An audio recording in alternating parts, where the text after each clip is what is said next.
بسم اللہ الرحمن الرحیم نحمده ونصلی علی رسول کریم اما بعد۔ درس بخاری شریف میں دعاؤں کے بیان میں امام بخاری رحمہ اللہ نے ایک باب باندھا ہے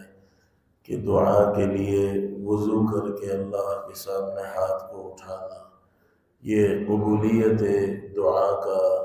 ایک زبردست طریقہ بھی ہے اور اللہ کے نبی صلی اللہ علیہ وسلم کی سنت بھی ہے۔ حضرت ابو موسیٰ اشعری رضی اللہ عنہ فرماتے ہیں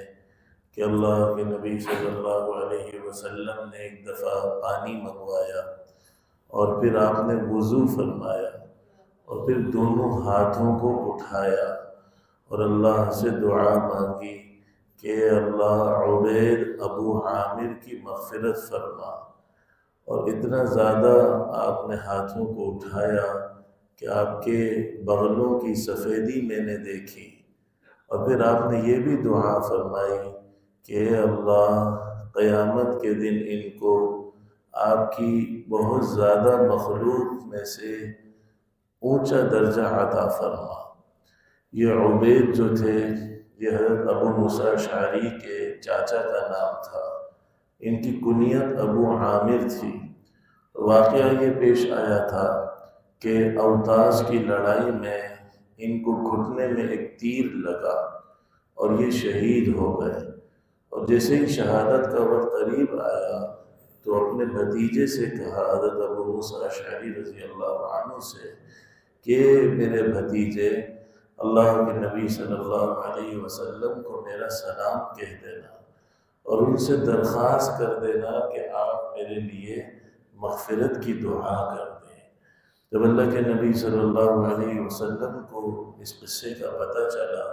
تو آپ کھڑے ہوئے، آپ نے وضو فرمایا اور ان کے لیے مغفرت کی دعا فرمائی۔ اس سے تین باتیں پتہ چلتی ہیں۔ پہلی بات تو یہ پتہ چلتی ہے کہ اگر کوئی مسلمان دعا کی درخواست کرے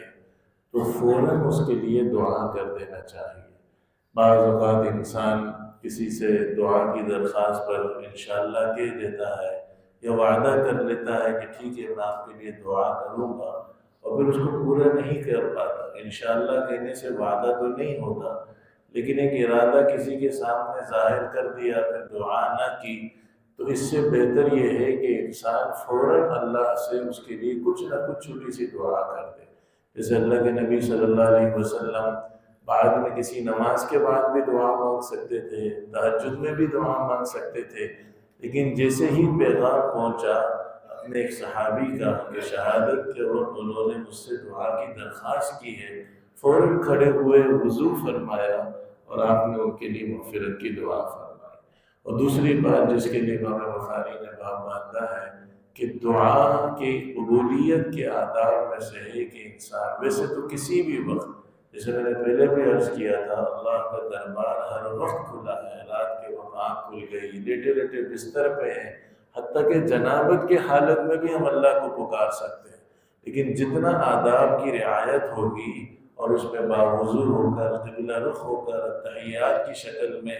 اللہ کی تعریف کر کے اللہ کے نبی صلی اللہ علیہ وسلم پر درود پڑھ کر جب دعا ہوگی تو وہ انشاءاللہ زیادہ قبول ہوگی۔ اور تیسری بات جو اس واقعے سے پتہ چلتی ہے کہ ایک صحابی ہے، صحابی رسول ہیں، اور ان کے لیے جنت کی بشارت ہے، پھر بھی اللہ کی مغفرت کا اپنے کو محتاج سمجھ رہے ہیں۔ شہادت ہو رہی ہے، شہیدوں کے لیے کتنے اجر و ثواب کے فضائل ہیں، پھر بھی اللہ کی مغفرت کے اپنے کو محتاج سمجھ رہے ہیں۔ اور نہ صرف یہی بلکہ اللہ کے نبی صلی اللہ علیہ وسلم کو پیغام بھجوا رہے ہیں کہ اللہ کے نبی میرے لیے مغفرت کی دعا کر دیں۔ نہ اپنے صحابی ہونے پر یقین ہے اور نہ ہی اپنی شہادت پر یقین ہے۔ تو آج ہم تھوڑی سی عبادت کر کے جو اپنے کو اللہ کا ولی سمجھنے لگتے ہیں اور اللہ سے مغفرت سے اپنے آپ کو مستغنی سمجھنے لگتے ہیں، تو یہ ہماری خام خیالی ہے۔ ہر وقت ڈرتے رہنا چاہیے، اللہ سے استغفار کرتے رہنا چاہیے، مغفرت کی دعائیں اپنے بڑوں سے، اپنے ماں باپ سے، اپنے اساتذہ سے کرتی رہنی چاہیے۔ کتنے ہی ہم بلند درجات پہ پہنچ جائیں، صحابی کا درجہ تو نہیں پا سکتے، شہادت کا درجہ کتنا اونچا ہے، پھر بھی اللہ کے نبی سے جب ہم پیغام پہنچا رہے ہیں تو ہم سب بھائی بہت زیادہ محتاج ہیں۔ اللہ سے اپنے لیے مغفرت کے سوال کرنے میں اور اپنے اعمال پر مطمئن نہ ہو۔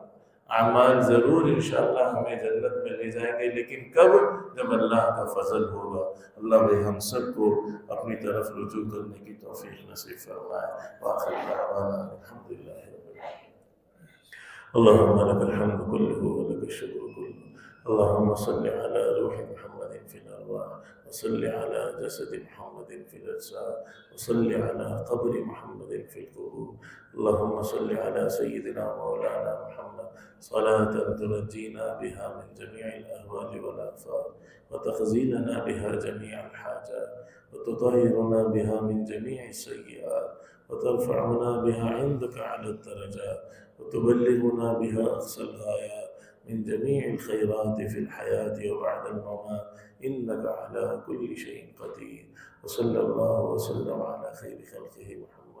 وعلى آله وصحبه أجمعين برحمتك يا أرحم